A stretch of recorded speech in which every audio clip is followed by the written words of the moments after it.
Welcome to Brindavan YouTube channel. ಒಂದೇ ಚಾನಲ್ನಲ್ಲಿ ಪ್ರಸಾರವಾಗುವ ಧಾರಾವಾಹಿಗಳಾದರೂ ಪ್ರತಿಯೊಂದು ಧಾರಾವಾಹಿ ಕೂಡ ಮೊದಲನೇ ಸ್ಥಾನವನ್ನು ಪಡೆಯಬೇಕು ಎಂಬುವ ಆರೋಗ್ಯಕರ ಸ್ಪರ್ಧೆಯನ್ನು ನಡೆಸ್ತಾ ಇರ್ತಾರೆ.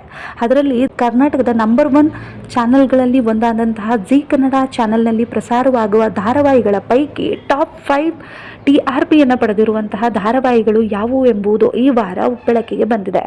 ಮೊದಲನೆಯದಾಗಿ ಟಾಪ್ 5 ಇರುವಂತಹ ಧಾರಾವಾಹಿ ಅಮೃತಧಾರೆ ಧಾರಾವಾಹಿ. ಈ ಒಂದು ಧಾರಾವಾಹಿ ಕಳೆದ ವರ್ಷಗಳಿಂದ ಪ್ರಸಾರವಾಗುತ್ತಿದ್ದು ಉತ್ತಮ ಟ್ವಿಸ್ಟ್ಗಳನ್ನು ಹೊಂದಿರುವಂಥ ಧಾರಾವಾಹಿ ಇದಾಗಿರುವುದರಿಂದ ಟಾಪ್ 5 ಧಾರಾವಾಹಿ ಇದೆಂದು ಪ್ರಕಟಣೆಯಾಗಿದೆ. ಹಾಗೆ 4ನೇ ಸ್ಥಾನವನ್ನು ಪಡೆದಿರುವಂತಹ ಧಾರಾವಾಹಿ ನಾನಿನ್ನ ಬಿಡಲಾರೆ. ಈ ಒಂದು ಧಾರಾವಾಹಿ ಕಳೆದ ದಿನಗಳಿಂದ ಪ್ರಸಾರವನ್ನು ಕಾಣ್ತಾ ಇದೆ.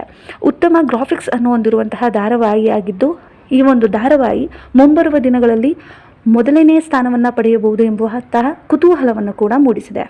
ಹಾಗೆ ಇನ್ನು 3ನೇ ಸ್ಥಾನವನ್ನು ಪಡೆದಿರುವಂತಹ ಜನಮೆಚ್ಚಿದ ಧಾರಾವಾಹಿ ಅಣ್ಣಯ್ಯ. ಇದು ಅಣ್ಣ ತಂಗಿ ಬಾಂಧವ್ಯವನ್ನು ಸಾರುವಂತಹ ಧಾರಾವಾಹಿಯಾಗಿದ್ದು ಇದು TRPನಲ್ಲಿ 3ನೇ ಸ್ಥಾನವನ್ನು ಪಡೆದಿದೆ. ಇನ್ನು 2ನೇ ಸ್ಥಾನವನ್ನು ಪಡೆದಿರುವಂತಹ ಧಾರಾವಾಹಿ ಲಕ್ಷ್ಮೀ ನಿವಾಸ ಹಾಗೂ ಮೊದಲನೇ ಸ್ಥಾನವನ್ನು ಪಡೆದಿರುವಂತಹ ಧಾರಾವಾಹಿ ಶ್ರಾವಣಿ ಸುಬ್ರಹ್ಮಣ್ಯ. ಈ ಟಾಪ್ 5 ಧಾರಾವಾಹಿಗಳಲ್ಲಿ ನಿಮ್ಮ ಫೇವ್ರೇಟ್ ಧಾರಾವಾಹಿ ಯಾವುದು ಅಂತ ಕಮೆಂಟ್ ಮಾಡೋದನ್ನು ಮರಿಬೇಡಿ. Thank you for watching.